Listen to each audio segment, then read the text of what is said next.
Bonjour à tous. Good afternoon, everyone. To all of, let's let the participants into the virtual meeting room. So very happy to welcome you today to the second workshop of the Observatory's organization. We published the report, the sector-based report, which was the 4th edition. My name is Antoine Gillod. I am the coordinator of the Observatory, and I did that with my co-workers, Marine, Samuel, and others. And today we're going to speak about one of the takeaways that we had in the publication, meaning what is the role of large companies in transition? And if they're the ones who can really give impetus to the transition in various sectors. So thank you all of the participants for having accepted the invitation today. And I will go through the names of everyone in a minute.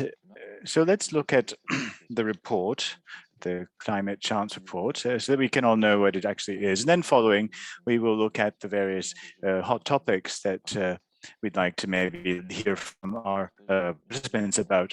So I'd like to share a presentation. I hope everyone can see the screen. Thumbs up. So let's remember that this session is interpreted into French and English. So you can use the button that's at the bottom of your screen to choose the language that you wish to listen to. Also, let's not forget that this session is recorded and you can listen to it again later on the Climate Chance internet site.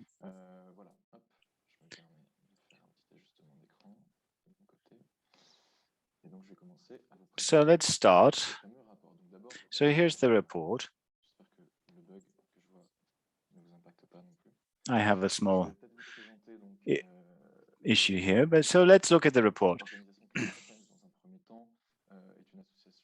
So we are an organization that was founded in 2015 during the COPE session. We wanted to bring together in a platform basis all of the non-state actors, for example, regional authorities, NGOs, also civil society, to allow them to work and really look at the actions that they're doing in climate change from all around the world.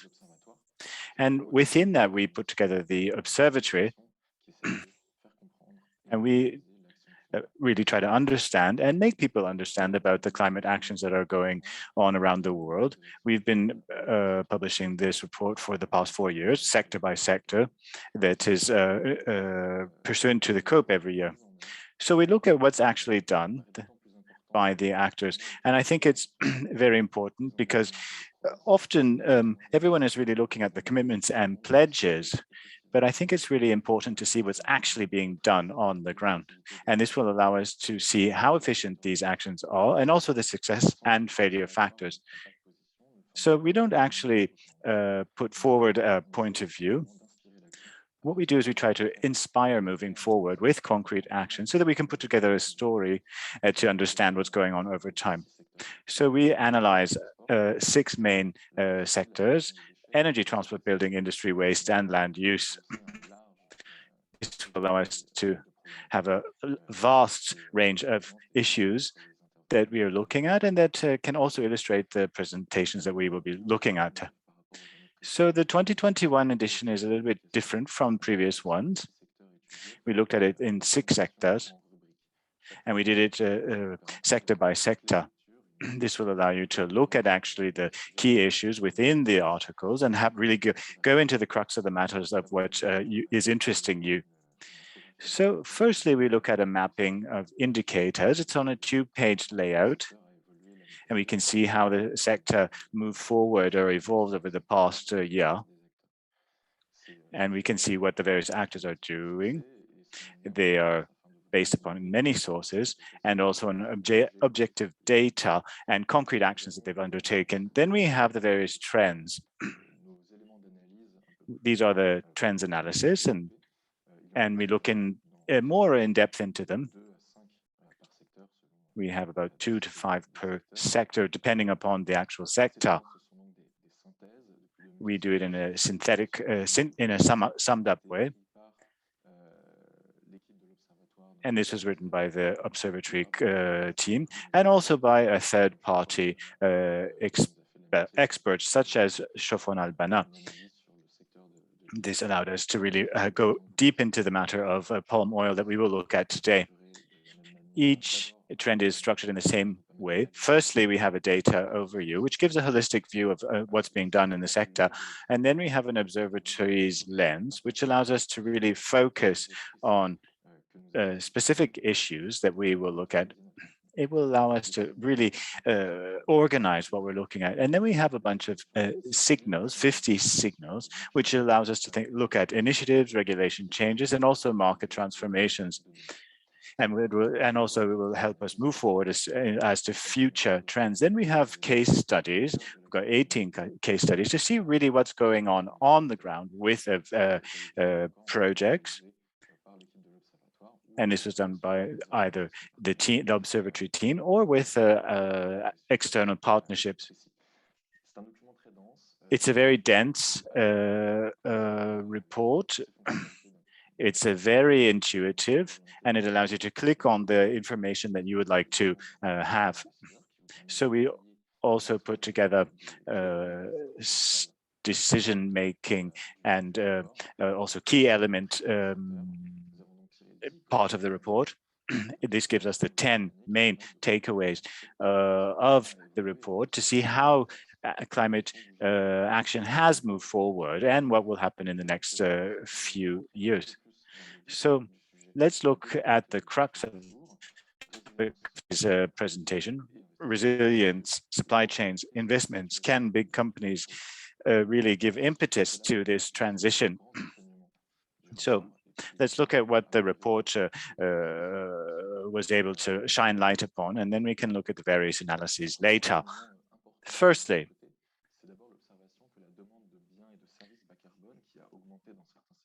that there are an increase in low carbon goods and services, especially related to electronic and electric mobility.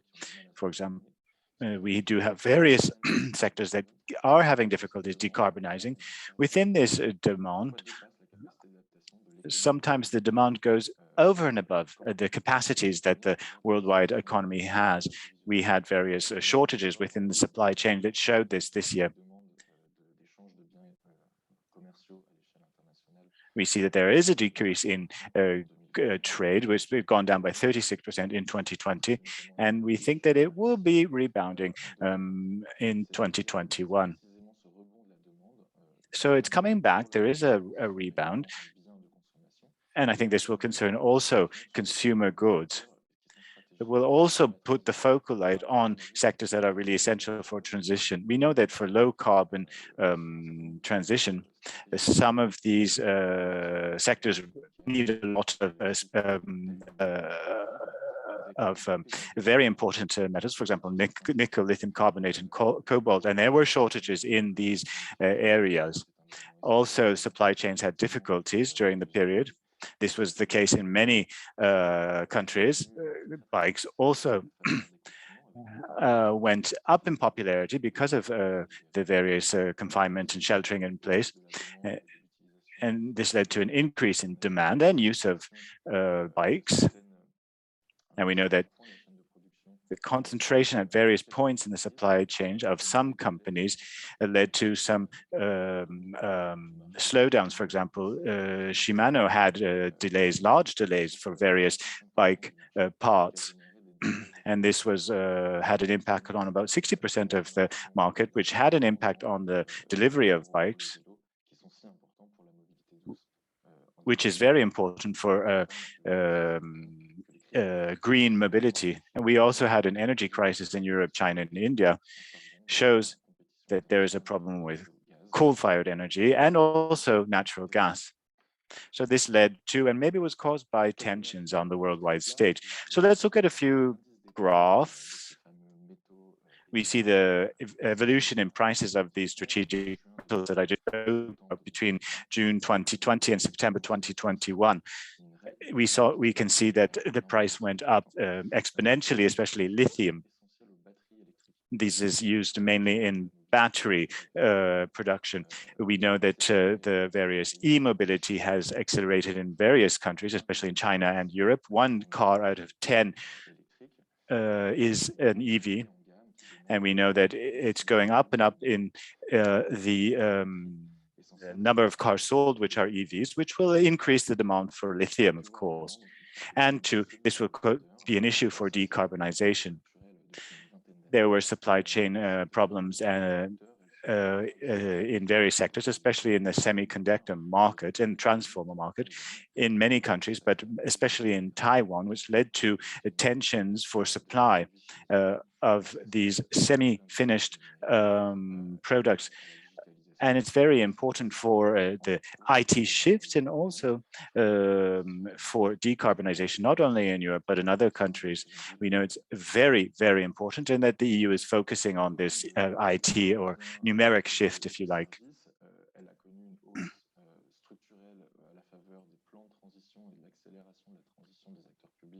We know that various public and private actors are really concentrating on this, but there are problems and bottlenecks that are being found on the supply chain. This is because of a problem with freight. And as the recovery was moving forward, we saw that there were bottlenecks within the supply chain, especially in the freight supply chain. This is the price that we are paying for transporting goods in containers. In July of 2021, the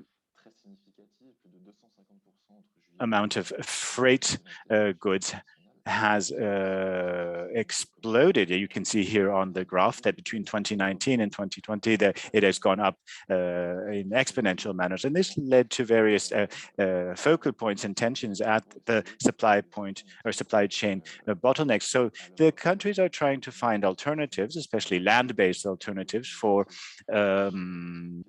maritime supply chains, especially concerning, this could be an example would be the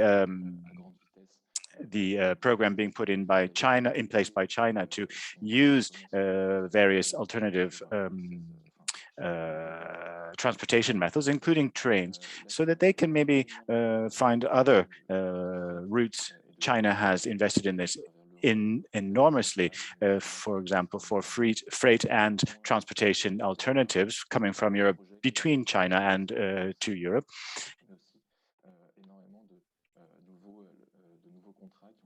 The many new contracts have been signed with, for example, African countries, and we know that the train transportation between China and Europe has gone up 7 times, so it's exploded. This concerns strategic goods, for example, masks or medicine, and also for the recovery of consumption that which should show its head at the end of this year. So within this context, concerning supply chain problems, we see that companies are constrained by certain things, which does not allow them to really achieve their net zero goals.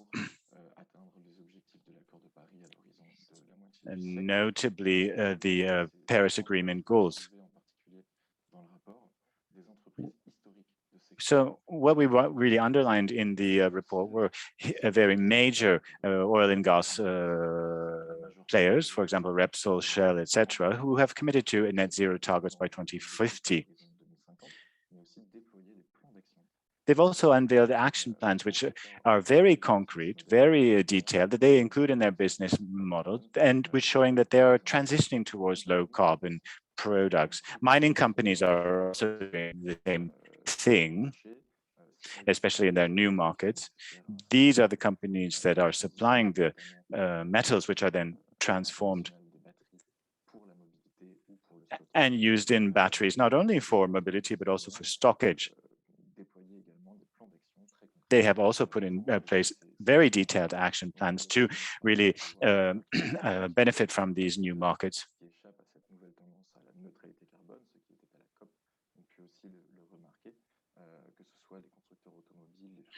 car makers, electricity suppliers, and also retailers are trying to use these universal objectives as a type of leader to follow, or an example to follow. So how can they really change their activities? International management is very important. We know that the aviation sector has been a forerunner in this domain.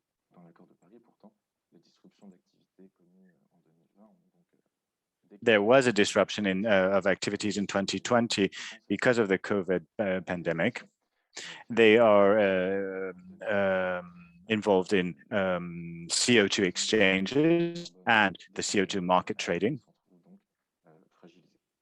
We do know that the airlines have been somewhat weakened by the COVID pandemic. Let's continue looking at transportation.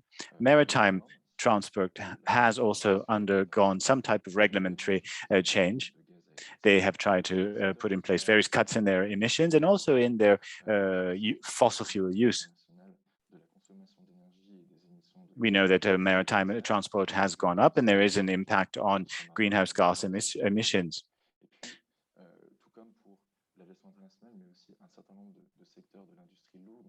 We also know that this is the case for various other heavy metal industries, such as steel, et cetera, who are trying to put in place various technologies to move forward with their decarbonization. We call them breakthrough technologies also, for example, hydrogen, ammonia, liquefied natural gas, and also the scrubbers that we've spoken about. This will also have an impact on maritime freight transport. So these are the international actions that have been undertaken concerning transportation and also consumer goods. Decarbonization of these main sectors concerning merchandise transportation are very important for carbon neutrality in international trade. So we also have to look at the scope 3.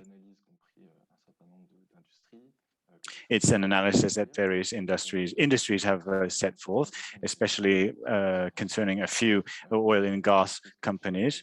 Shell, for example, has put in its growth strategy as clean power as a service. So these companies are really acknowledging the role that they play, not only in decarbonizing their central activities, but also for helping their clients to decarbonize their own activities. Shell is a European company. It's working in carbon capture, hydrogen, recharge stations, and also renewable production sites. And also working with the downstream and upstream channels. Rio Tinto has also formed partnerships with various companies in some sectors that are having difficulties in decarbonizing, for example, heavy industry. So the companies that are downstream from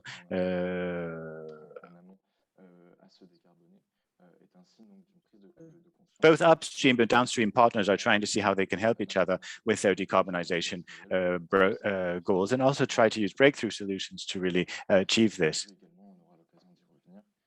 We will come back to this, but the European policy against imported deforestation has led to various evolutions in the palm oil industry, calling, for example, an active culture. So the client here has a possibility, is able to somehow influence through its purchasing choices the policy and the behavior of the companies upstream.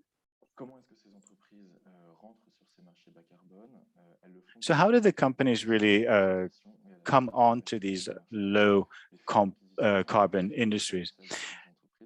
We see that there is a lot of mergers and acquisitions amongst the companies.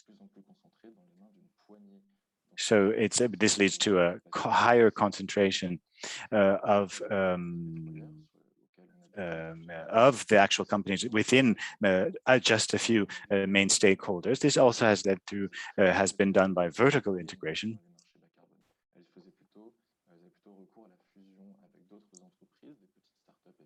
So smaller startups were acquired, for example, in battery action or the sales of EVs. And they also sold assets in the existing projects so that they were able to decrease their activities and increase their low carbon activities. So as I've spoken about, they're also doing assistance upstream and downstream.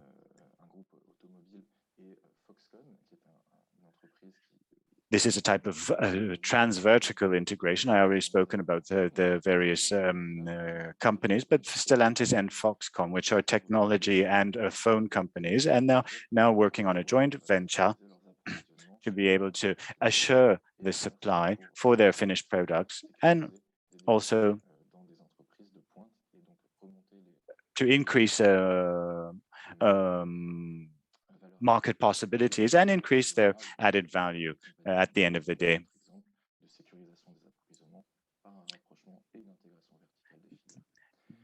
This also leads to a securing supply chain, the supply of their raw materials and also various mid-level products.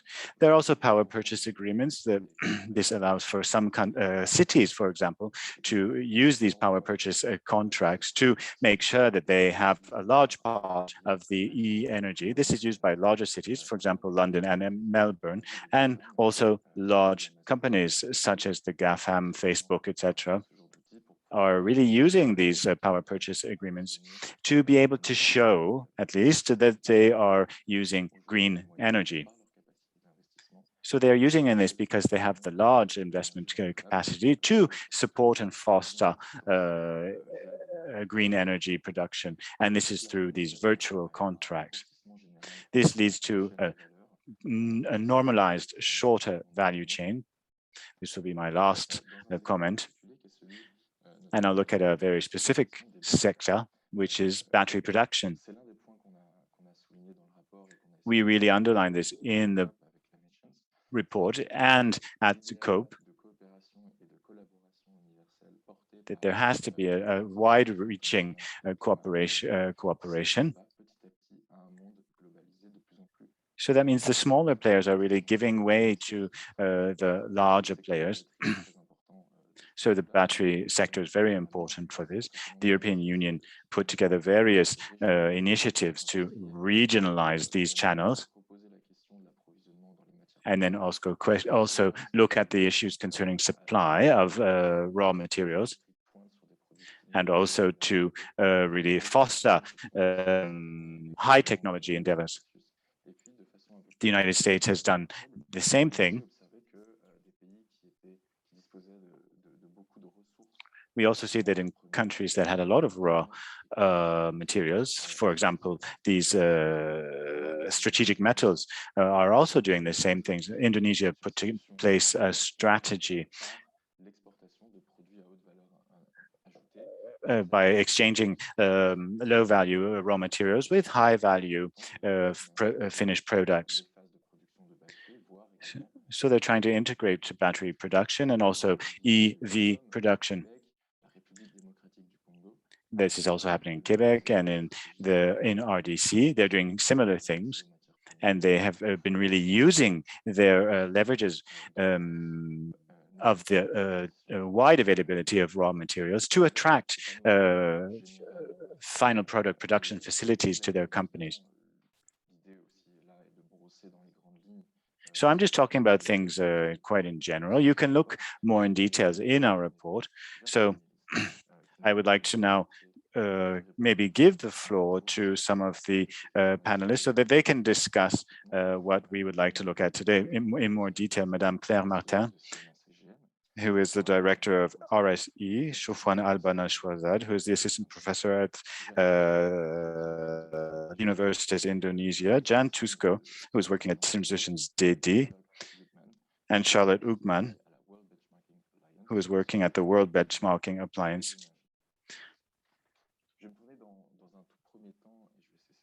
So firstly, on n'a pas beaucoup parlé là de l'huile de palme parce que je voulais justement qu'on garde ce sujet pour... Showan, we haven't talked much about palm oil. I wanted us to keep this for our sur le sujet. debate. You have written a trend on this topic. We were wondering about the palm oil topic, starting from an analysis in Europe. We see more and more industrial actors were claiming for palm oil for sustainable development, and to change the perception of this culture with very active communication strategies from in Malaysia and Indonesia to say that we have changed our practices. Can you explain to us what happened in Indonesia and in Malaysia? What happened in those two countries? How did private actors try, or how did they react to the change of standards from the European markets and Indonesian market? How did they adapt to this new situation? Yes, thank you very much, Antoine, for the question. I think palm oil is a very important sector in Indonesia and Malaysia, and it is also important in terms of the discussion on global climate change, because palm oil, which is now sourced mostly by Indonesia and Malaysia. Malaysia and Indonesia supplied more than 84% of the global palm oil. And if we look at the global vegetable oil, palm oil is the most widely consumed, and you can find it in almost all products that we use every day, from snacks like chocolate, chips, to shampoo and other commodities. And it is also used for biofuel. In Indonesia, because palm oil, oil palm is growing in tropical areas, and tropical areas are usually having also important biodiversity, such as the tropical forest, in the form of tropical forest, then this become a very controversial sector, because when the demand for palm oil increased in around 2000s, we witnessed rapid expansion of oil palm plantation especially in Indonesia after the reform in 1998, which then concerned many stakeholders on the impact on the environment as well as on the social impacts. If we look at the data, the rapid expansion of oil palm plantation is increasing together with the acceleration of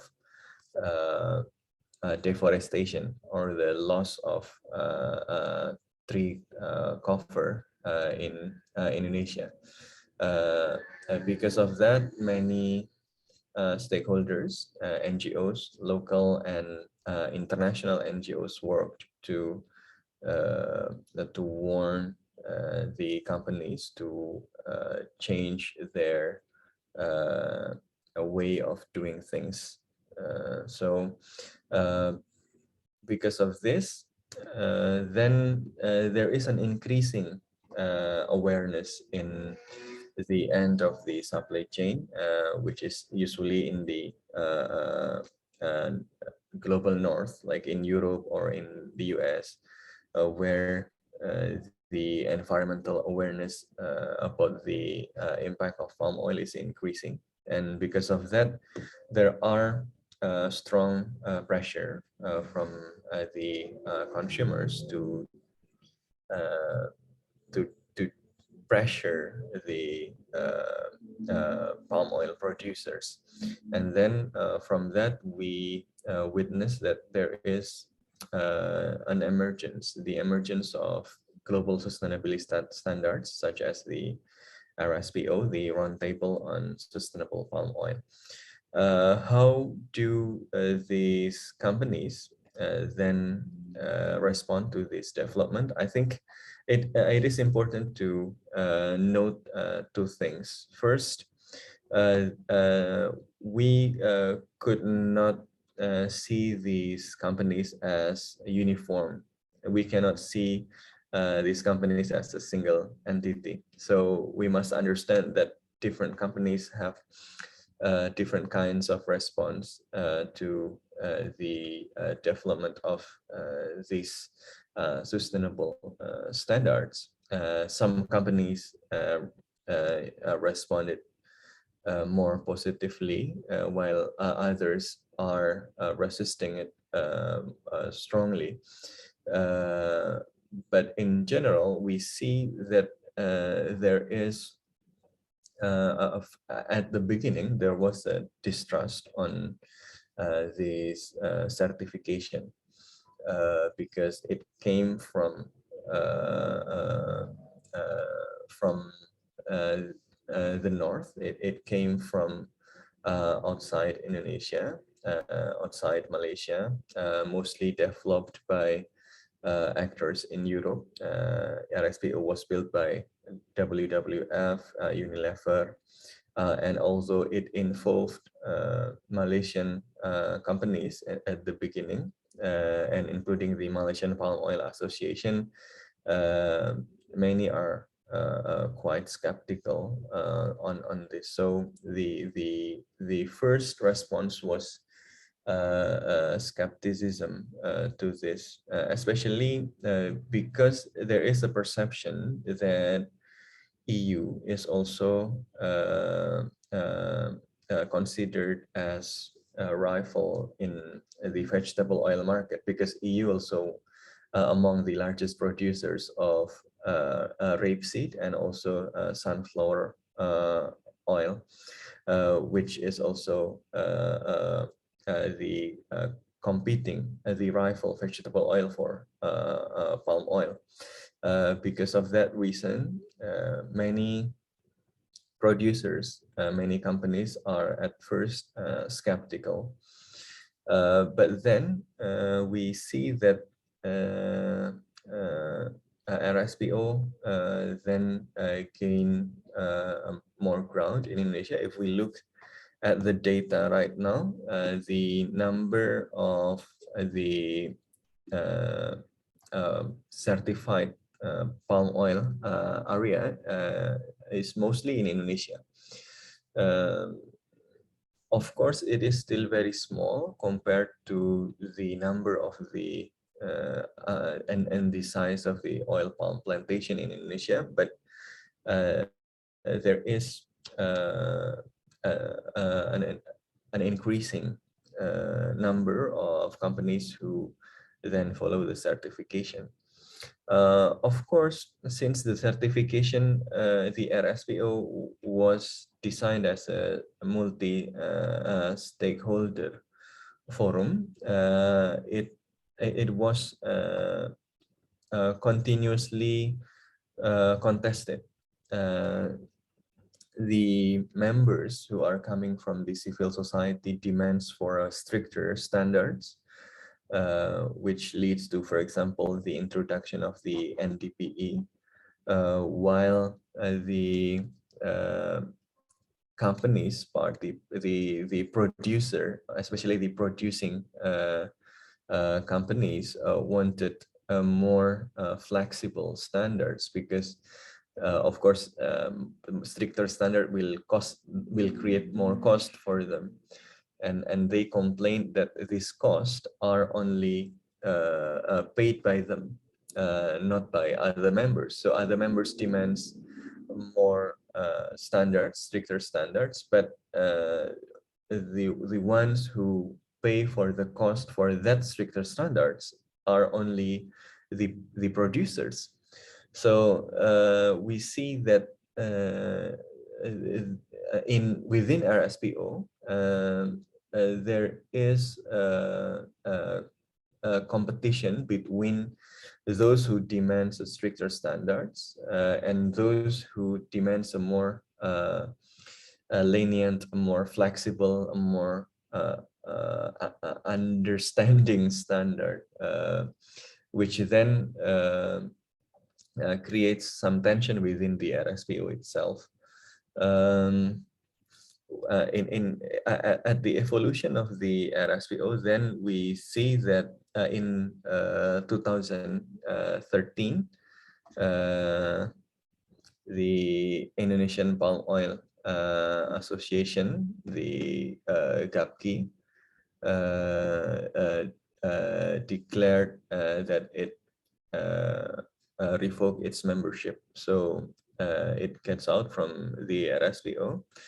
And this is also connected to the effort of this association to support the initiative of the Indonesian government to develop its own standards, which is the ISPO. So it is interesting that ISPO then become an ambiguous sustainability standard. In one hand, ISPO is pretty much inspired by RSPO because many of its elements are actually taken from the RSPO. However, at the same time, it also functioned as something to resist RSPO because it then provides more flexibility for the Indonesian companies. Thank you, Showan. I think we'll come back to that question later because we have Jean also, who's here and is working with transition daily on the other side of the supply chain. So I think it could be interesting to mirror somehow your inputs. Jeanne, je vais repasser en français pour poser ma question. I will switch back to English now. We talk about transition. You are an office, an advice office working with companies on their transition strategies. So you're from open sourcing. You are interested in how companies are actually getting supplies of raw materials. Regarding this particular issue of palm oil, what are the levers of the companies in order to improve the certification? We've just heard from Showan, the production side. How do you do it when you are in a European company to make sure where things are coming from? Yes, indeed. There are many means. First of all, we have to firstly know where the raw material is coming from, what's its source. So we have to put in place traceability, which are quite complicated to put together in channels that are rather extensive. So coming back to palm oil, there are a lot of derivatives, for example, or for example, cosmetic products. L'Oreal uses cocovitane as a raw material, which has a lot of, or doesn't have very much palm oil in it, but between them there are various transformations, intermediaries. So that's a challenge. So it's difficult, and we have to try to put in place traceability and transparency in the channels, and then also try to be able to measure the risk which are related to the supply chain. So these are environmental risks, for example, deforestation. So the risk of changing an ecosystem which has a high carbon rate, and also the risk concerning to supply chains and the environment. This is one of the challenges in various channels. For example, soya, beans, palm oil, paper paste, cacao. And we see this in other industries which work on mining and fossil fuel raw materials. For example, talk about aluminum beforehand, and also bauxite and nickel. So for the companies, the challenge is to really go forward with transparency, identify the relevant risks, make sure that they're making sure that this is being done on the market downstream, so that they can monitor the various grievances that they identify on the chain in a proactive way by using tools, for example, monitoring satellites, and also by involving their suppliers so that they can find operational solutions. And as we see that we have to work together with the supply chain parties, for example, so that we can manage the way that the weight of these solutions is not transferred to just upstream or downstream. It has to be shared by everyone. We also think that certification is a part of the solution, but it's not the solution itself, because there is real demand for really sustainable and responsible raw materials so that the market can be dynamic. Another thing that we see that's coming up is that we're putting together really local markets, and that this can be done on the ground. And we can see that different channels are working together, but in a coordinated manner. And I think this makes sense. And I wanted to really emphasize this point, because one of the biggest challenges that we identified was to get financing to put in preservation actions, for example, of the last remaining virgin forests, and also so that we can help with rehabilitating polluted areas.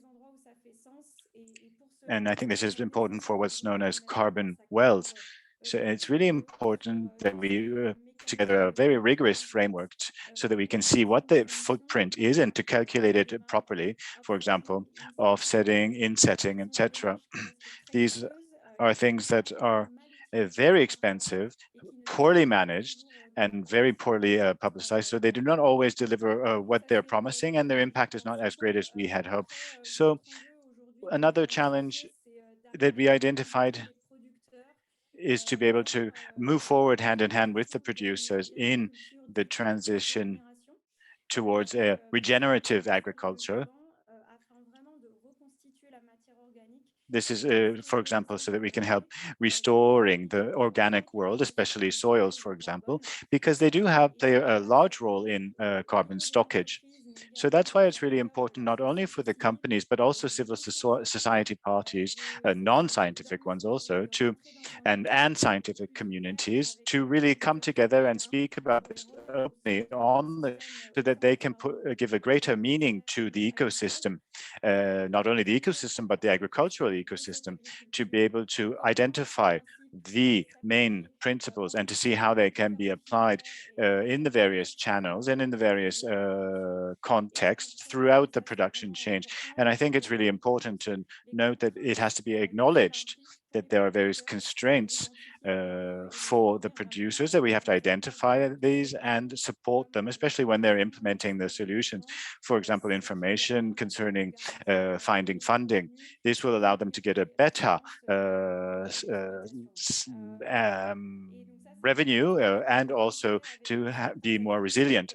We've also worked together with Danone, who took on various pledges for 2030 to be really active in various channels, including fruit channels on a global level. And it's been very ambitious. A third challenge that we have identified within these chains is to really privilege, when it's possible, circular origins for these ingredients, not only for the ingredients, but also for the transformation processes related to these ingredients, so that we can really keep the use of in virgin raw products at a minimum, because all of these are included in the production process as such. So it's something new, and we didn't see it over the past few years in the sourcing channel,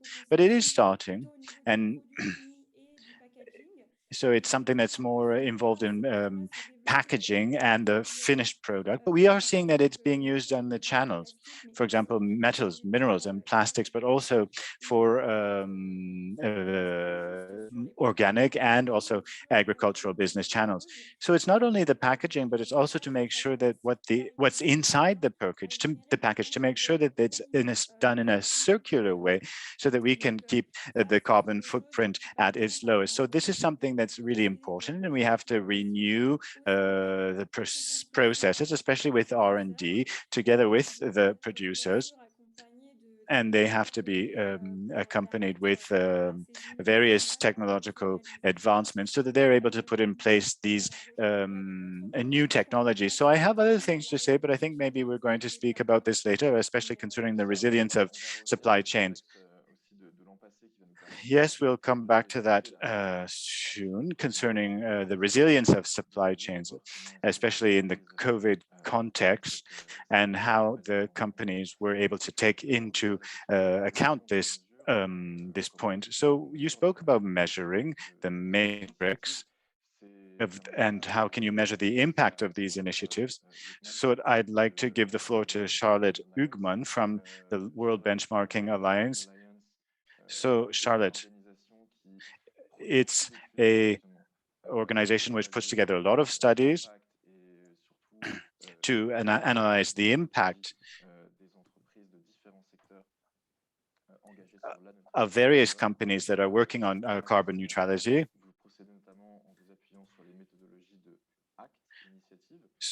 So you've used the methodologies ACT, which was put together by ADEM and the CDP, just so that I could explain a little bit what it is. But what do you see in the sectors that you're studying with the World Benchmarking Alliance? In the automobile sector, in the oil and gas sector? So are the transition plans of these large companies, are they really going to achieve their targets? And how do they acknowledge in a holistic way the supply questions? How do they look after these?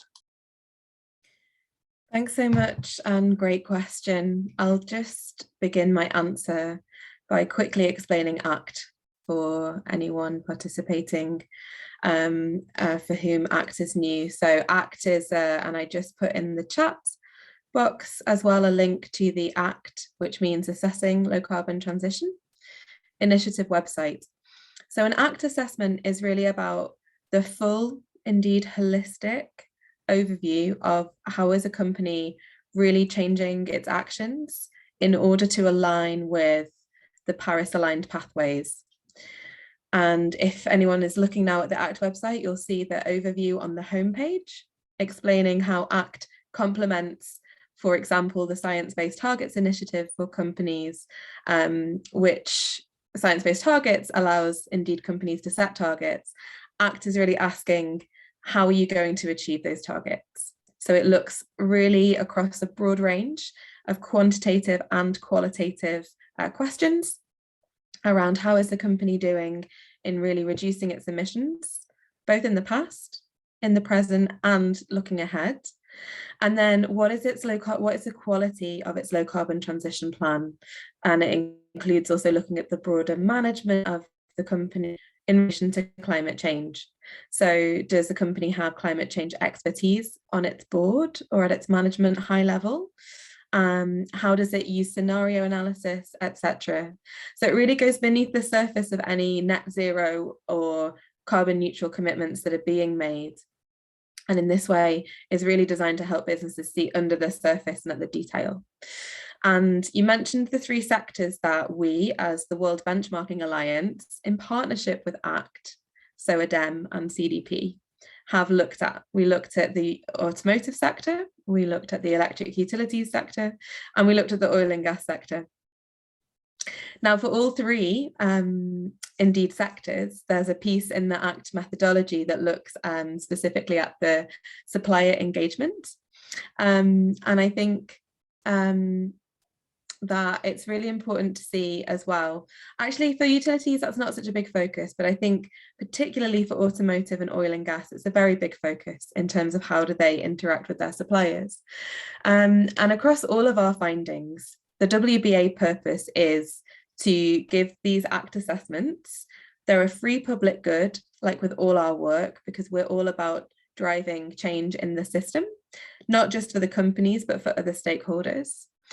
And we do these benchmarks in cycles. So you'll see, if anyone's using the second link in the chat, to explore in particular our automotive sector results, you'll see that we had a 2019 benchmark where we ranked the companies based on their ACT rating, the outcome of the ACT assessment. We assess them again against the ACT performance modules in 2020, and we just last week released fresh results for 2021. So actually, the benchmarks using ACT can show year on year any progress made by the companies in that iterative way. So looking particularly, I'd say, at the results across the three sectors, relatively of the three, the utilities sector is probably performing the best. We see the highest performance in the utilities sector. Two particular leaders outstanding are Ørsted, the Danish energy company, and SSE, the energy company headquartered in Scotland. But we do see leading practices from many French companies as well. Automotive, we've seen quite some, I would say, relative progress in some areas year on year, although more is needed to be done here. But we've seen in particular Tesla, which was about halfway down the ranking in 2019, really coming up the ranking now in 2021, because it has in particular become more transparent around its management, its transition planning, and also its scope 2 emissions management. And then looking at oil and gas, well, relatively this is the worst performing sector, and actually, and you can find also available online for free, publicly available, our sector insights reports from the ACT assessments, and the oil and gas insights report does a deep dive into the sector and some of the concerning findings we have here. But to come on to the supply chain question, yeah, indeed, you can see from the automotive and oil and gas assessments, the ACT module on supplier engagement. Because we work hand in hand with CDP, we have insight into whether these multinational companies are engaging, for example, in CDP's supply chain program, which has them put in a request to the companies in their supply chain to also disclose, be transparent and disclose their emissions data to CDP. But it also looks at any other supplier engagement, for example, practices through procurement practices or policies of how to really encourage the low carbon transition in the supply chain. So what expectations is it placing on companies that it contracts with? Because we know that, of course, these multinational companies have a lot of influence. That's a really fundamental part of the World Benchmarking Alliance's theory of change. But we also know that I think it's something like 90% of companies in the world are designated SMEs, and that our supply chain is made up. So we need movement from the big multinational players, but also from those companies that make up their supply chain. And then just quickly, in terms of the quality of the transition plan, I think it's great to mention that, ACT is an initiative that was developed coming out of COP21 and the Paris Agreement. And so we see that now, 6 years on, there's real demand, I think, for plugging in reporting on the high quality transition plan from all sort of corners of the movements, the GFANs and the ISSB established by the IFRS, the European CSR directive, and the UK mandating transition plan reporting. And that's something that ACT has already got a robust framework for. I hope that answers your question. Yes, thank you so much, Charlotte. And speaking of which, and I switch to French. Je vais demander donc à Claire Martin. I will ask now Claire Martin to take the floor. You are the manager of one of the large companies in the world, and you are really at the crossroad of this issue as a transporter. We've explained this. You are submitted to a number of obligations in terms of maritime obligations. You made some commitments for carbon neutrality, but as a logistic company, You also play a role in decarbonization of supply chains at the international level. How do you go about it?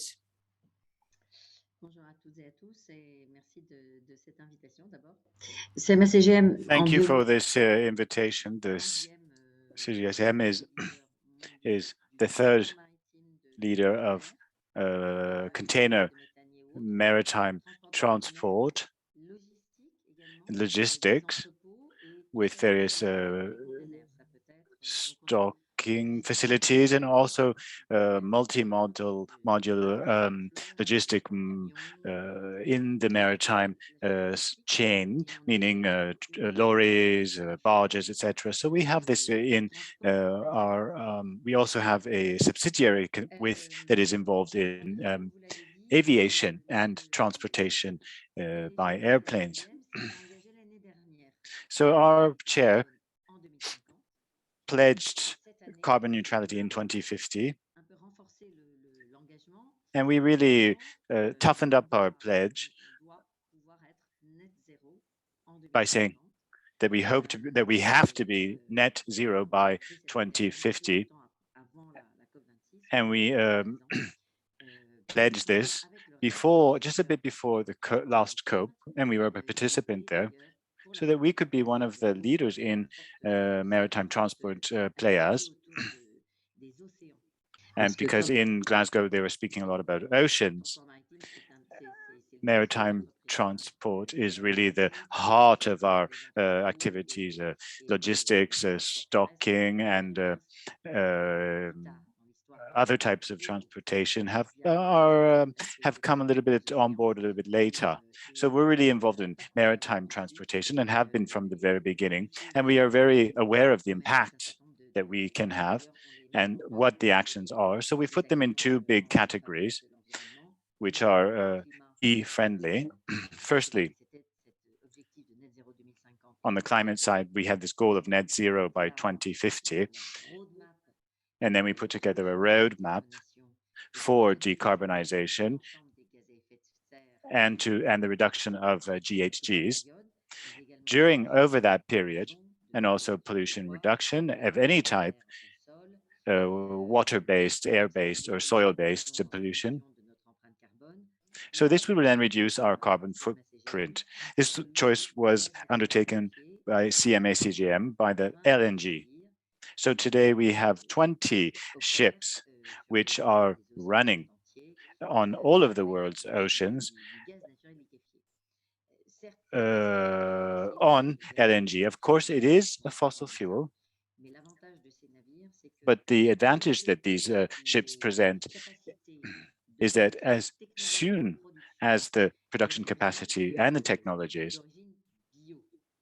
coming from bio or sources, so green sources, for example, waste, transforming waste into fuel, which allows us to, which may allow us to produce a biogas, biomethane. Once they will be up to date, we will then be able to put them in use in our ships very quickly. So they're dual. They can use either biogas or LNG as fuel. And I think this will show its head over the next few years. It's already the case for biomethane. It's the first time that we've used biomethane in a ship in Rotterdam. It was a big first. So these solutions are being sold to clients as the biomethane solutions. We were selling them without the guarantee. So we would buy the methane. We would help then the production channels of these biogases to put in the necessary infrastructure. And then we would offer it to our clients. It really meets up with what you said at the very beginning, that there was a boom in the client demands for decarbonized products. I confirm this is the case. We see this in our activities. Our clients are asking for this type of products. And we would then offer it. It would then be, the biomethane would be put into the network. So we would buy them, sell them, and put them in the network. So nowadays we have the first examples of bio LNG on the market. The next step would be this synthetic methanes. But we're still at the experimental stage. So we've decided to work hand in hand with the large stakeholders, NB, in this domain. We are signing a partnership this month. So we say to them, it's in your best interest to develop this synthetic methane channel. And then if we do this, we will have achieved the net zero because we are pledging that we will buy your products once you have the sufficient amount of products. And then we will put them in the ships if it's able to be liquefied.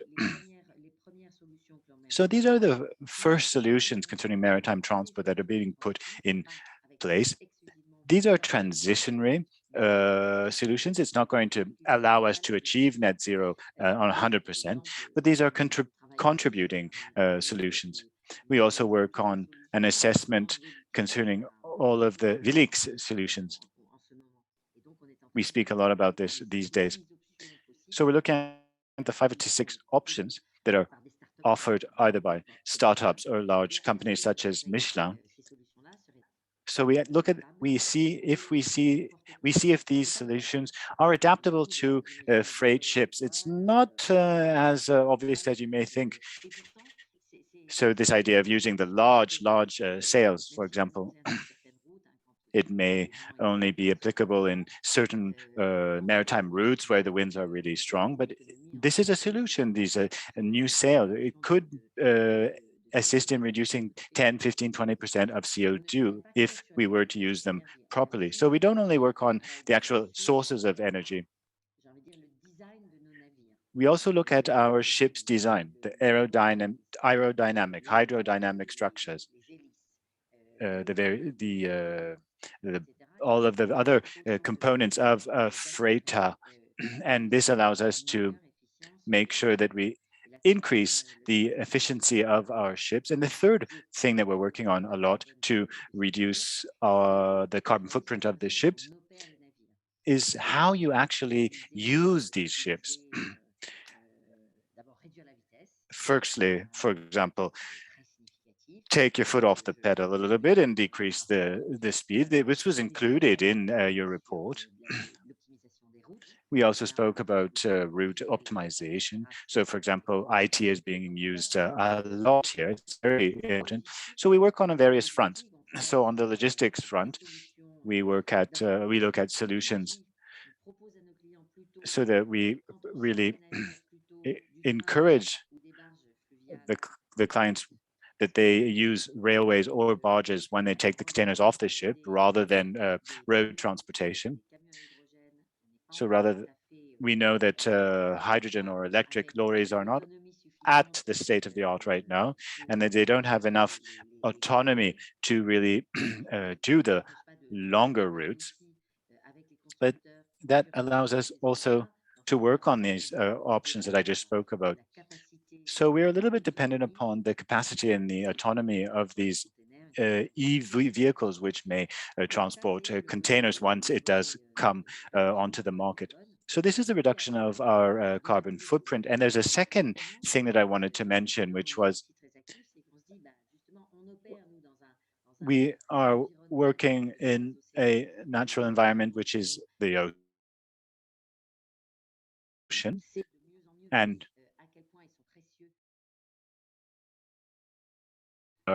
enormous greenhouse gas and carbon absorbent.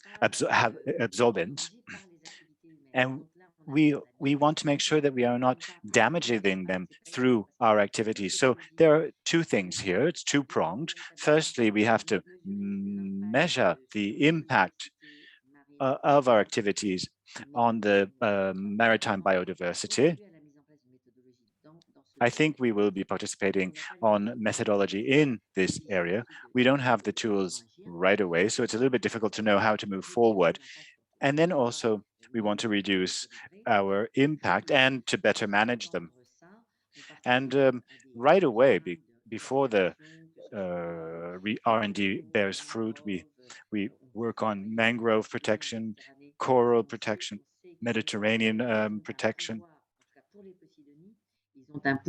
because we know that they have a carbon production capacity that is 7 times greater than the forest. Of course, the forest, their capturing capacity is very high. We have to protect them, but we have to keep in mind that each time maritime grass has been damaged, we have eliminated large expanses of carbon capturing capacity. So this is what I'd like to say quickly about what we're actually doing. And this didn't just start yesterday.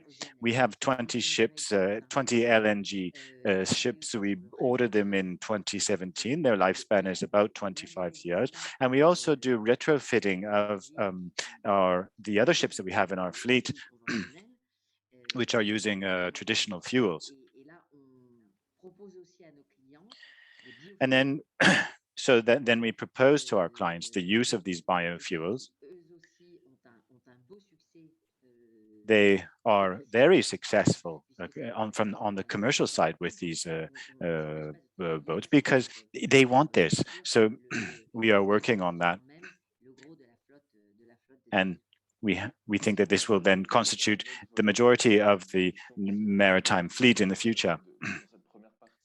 So in this first part, we've seen how the various domains, channels are really putting in place certain initiatives to reduce their carbon impact, but also reduce the carbon impact of their supply chain. There's a very important event that happened in 2021, which really kind of shook up the situation, which is obviously COVID.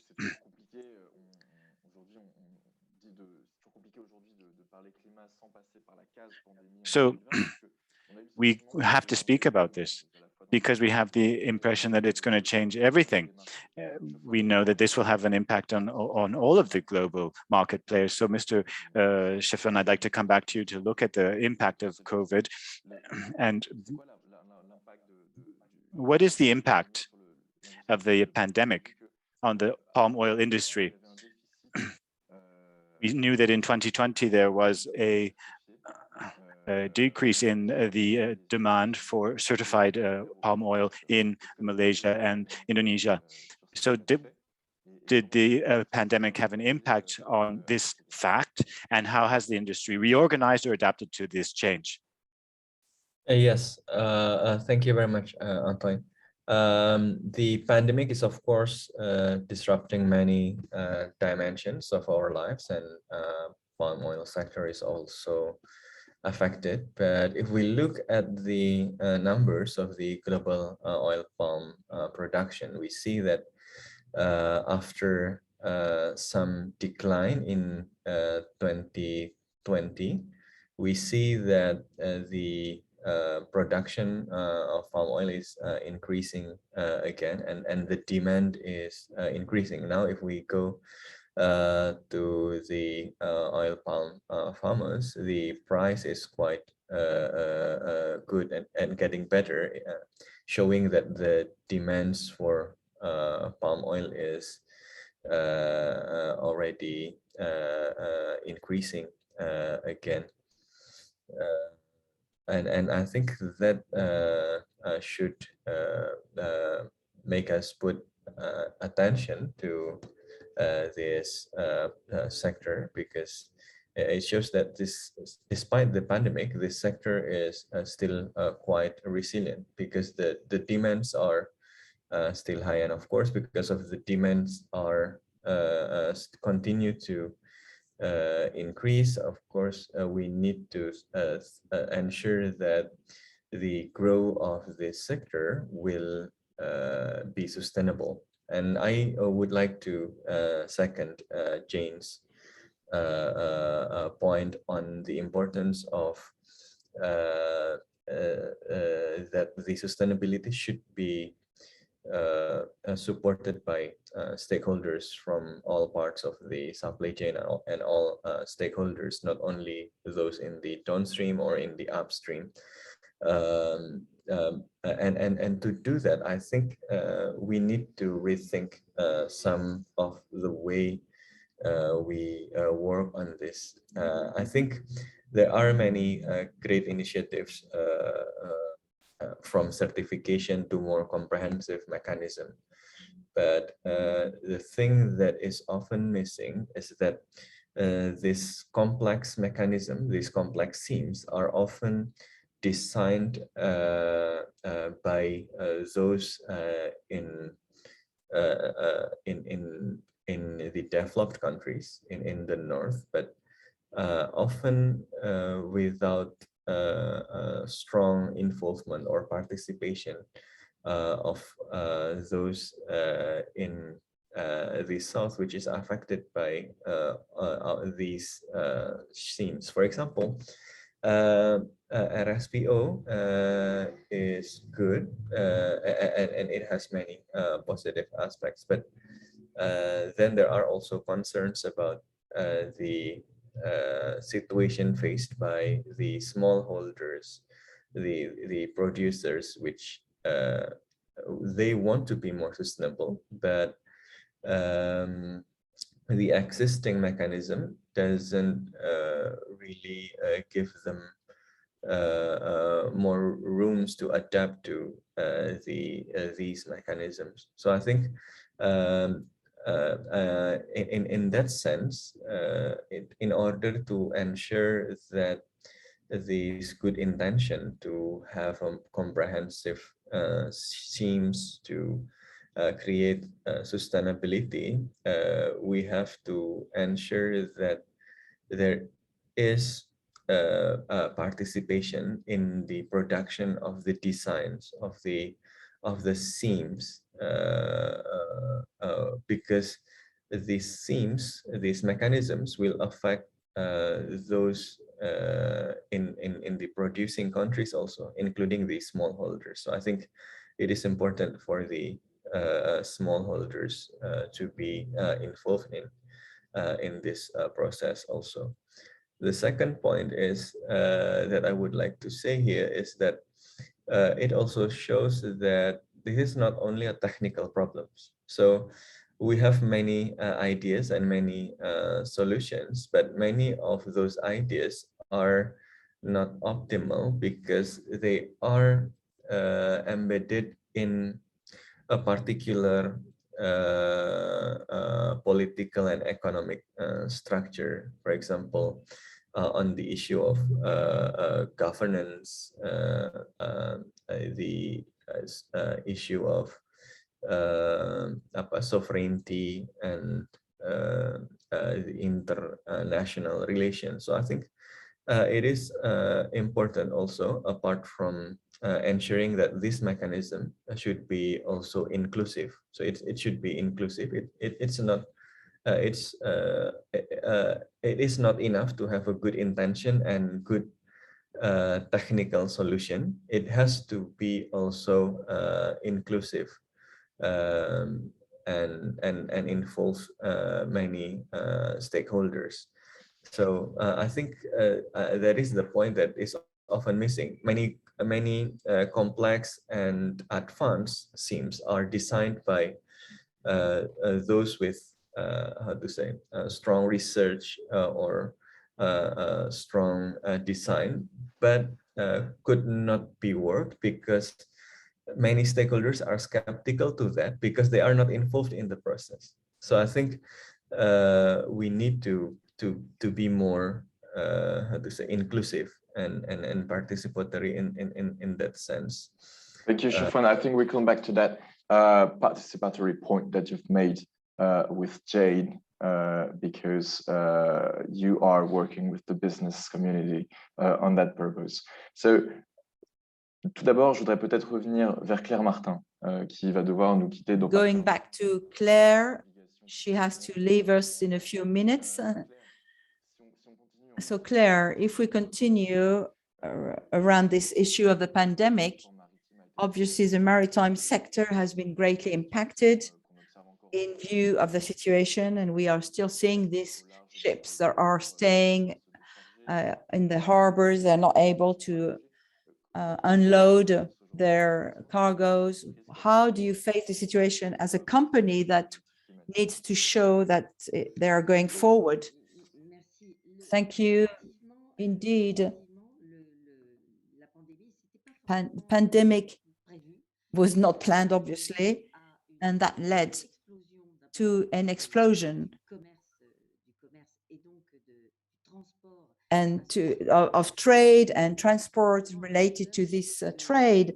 We're only a stakeholder of the logistic. We are managing the flow between producers and consumers. So we saw an explosion of the demand for products coming from the main part from Asia to the US or to Europe, but not exclusively. It exploded pretty much everywhere.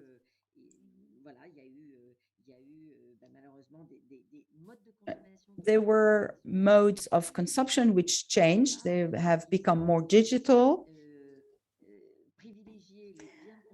and they privilege the goods versus material goods. People have traveled less, they've gone out less, they've gone to the cinema less, yet they have consumed more on the other hand. That's an element which really struck everyone. And that's a question that all consumers around the world have to ask themselves: is this the right trend? Is this a good trend or the right trend?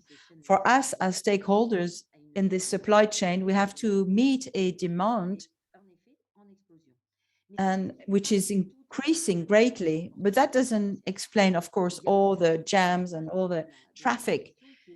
Part of this traffic jam is also due to the limited capacities of our infrastructures, whether it be the harbor infrastructure, road or railway infrastructures, but also some challenges regarding staff. We are lacking in some countries of drivers, lorry drivers. Some places lack. For example, in England, they are lacking 100,000 lorry drivers, which means that containers get to the harbor and yet they cannot leave the harbor. So it's a whole chain that has been impacted. It's a system, really. A logistic chain is a system. It can be so impacted by the slightest phenomena, which would have repercussion all along the chain. The third element, of course, is that the pandemic, for every staff, if you have one suspected case of COVID, everyone is stopped and in quarantine. In some countries, whole harbors, terminals are closed down as soon as there is one case, and all the ships have to wait at large at sea while they are waiting, maybe several days, sometimes several weeks, sometimes 2 weeks, or even more. Outside of some harbors, of course, they continue to function. You have to have your fridges and your cool rooms, etc. The paradox is, you may have said that ships are going to slow down. They know they're going to have to wait in line, but that's not the case. That's really quite the opposite, because they have to take their place in a long line, waiting line to get to the harbor. What they do is that they tend to actually go faster, and that is not going in the good direction of reducing our carbon prints. So at the same time, we are at the mercy of this overconsumption. But what we did, we've tried to add or to build capacity. We've tried to regulate as much as we could in order to avoid speeding up, and we've come up with a number of proposals to try to better manage these waiting lines and to try to manage and regulate consumptions and the speed of deliveries, etc. So we've built capacities. We have to still meet our customers' demands. And recently, we've had to add extra ships. We've had to order new ships as well. we are increasing our capacity. We also want to regenerate our fleet. So we're adding new ships. We're refreshing our fleet. We are also managing, we're trying to manage this with as much delicacy as possible. And we're aware that the situation can quickly get out of hand. So our role, therefore, has been to make sure that despite this situation, global situation, we continue to be strong on our commitments, on our goals, and we remind people of this constantly. We don't want to forget about our goals, even though the situation is difficult and exceptional. Thank you very much, Claire. Thank you very much for being with us. I know you have to go, so you can just go feel free to go. And that's a perfect transition to our next speaker, Jeanne. How do you maintain this rigor, these decisions in such a situation with a disruption of all the supply chains, and a situation where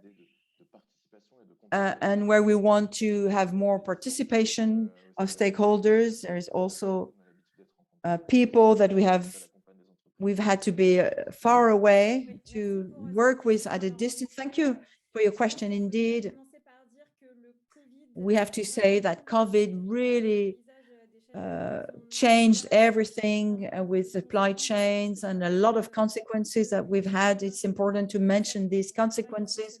We've been working mainly with buyers who already took on board sustainability as part of their practices. Of course, the first thing is the rising of raw material prices, as Claire was saying, and all the issues of supply. Some of our customers said it used to take 1 week to get a ship. Now we need to book it 3 months in advance. Of course, for some of the stakeholders, that's what Claire was saying, it's become difficult to maintain commitments, whereas the goal was to actually secure responsible sources or materials. With the pandemic, what we're doing now is to just simply find resources and sources, not just sustainable sources. So the trend is actually to take whatever is available.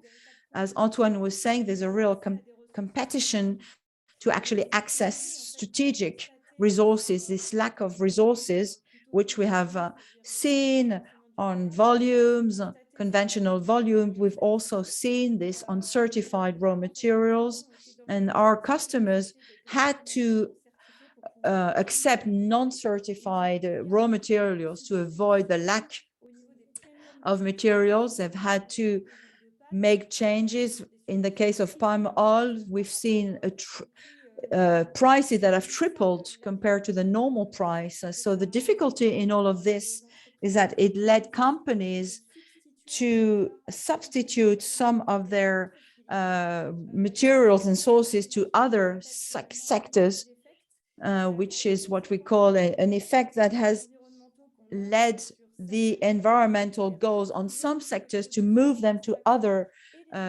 areas or zones of productions, and the ecosystem connected to these, which were so far protected. So among the other consequences which we have noticed, and this was mentioned in your report, is the issue of concentration towards the larger market stakeholders, which were the only one during the pandemic in a capacity to actually manage this trade. So those who had less means, who were maybe more virtuous in terms of sustainability, just had to stop. So therefore, we are becoming more dependent to larger stakeholders. They were already important on the supply chain. They're becoming even stronger. And therefore, these stakeholders have power actually to refuse even some demands for more sustainable raw materials or more transparency along the chain. So that's a challenge in this context for companies to be able to secure responsible flows. Yet, on the other hand, the COVID is actually an opportunity for buyers to start thinking again about the sourcing and to understand that the quality of the relationship between the consumer and the producers to come out of a one-way relationship based on pricing in order to build real partnerships and to invest in sustainability. You were talking about vertical integration, that could be part of it, to better manage the demand in their sector. Another solution, of course, would be to consider the diversification of sources in order to reduce dependency on some sectors in some countries which are not necessarily, or some sectors which are not necessarily virtuous, which is why I was saying in order to facilitate some circular economy sectors. And one last point, which is a transition to what Showan was saying. We're talking here about collaboration and cooperation on sustainability. That was a taboo, if you like, in the past between competitive companies. But nowadays, they realize that this is necessary to have a lever effect on the marketplace. It's really a main shift, a main change, and opening to exchange, to best practices with an aim to change the power struggles on the market and to try to rebalance the relationships and have a more positive impact on the field. That's a lever for us to really build capacities, to reinforce the resilience of our companies, and to see how we can reconcile both profitability with efficiency and to have a better environmental and social impact.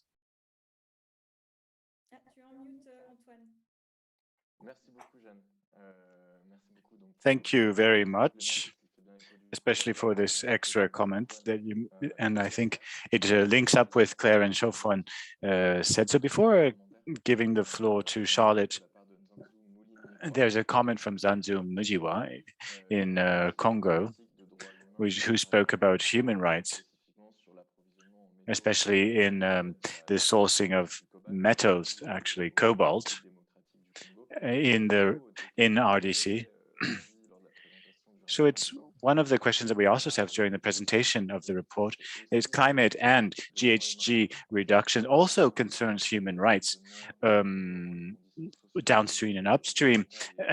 So when you improve the living conditions of these people who are working there, you actually improve and add value. So this is one of the economic concept or spin-offs of this. So I think this is one of the reasons why we should really pay more attention to our sourcing and also to include this in the low carbon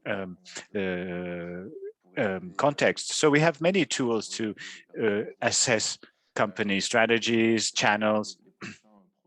What are the upcoming projects of the World Benchmarking Alliance and ACT, and maybe other works that you're working on concerning social questions, economic questions?